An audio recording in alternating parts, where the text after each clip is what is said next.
Ito mga dapat natin abangan mga kapuso sa magandang dilag na wag natin papalampasin ang bawat episode ng telesiring ito.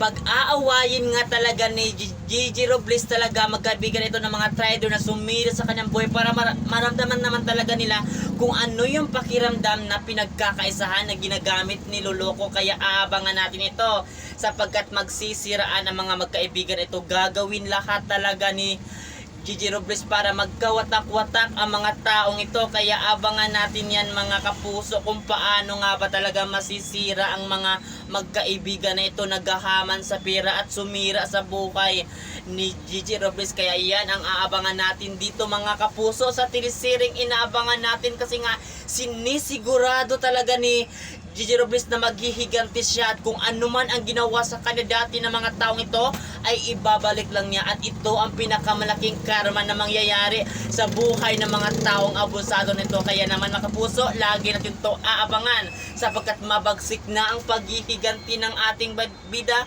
na tiyak na ikakagulat ng lahat ang kanyang paghihiganti. Kaya aabangan natin yan kapuso dito sa Magandang Dilag kasi nga paganda na ang mga pangyari ng telesiring ito na inasahan na ito ay mangyayari na dapat natin ito panoorin mga kapuso. Kaya ano pang ginagawa niyo? Lagi lang kayo makatutok dito kasi bawat isa talaga dito sa mga taong na ito ay gagawin talaga lahat ni Greta V para babagsak sila at babalik sila sa putik kung saan sila nararapat. Kaya iyan ang abangan natin dito sa Magandang Dilag na wag natin papanapasin ang bawat episode ng telesiring ito. At yun lang mga kapuso, maraming salamat sa panonood sa telesiring ito maging sa video ko na ito. Thank you!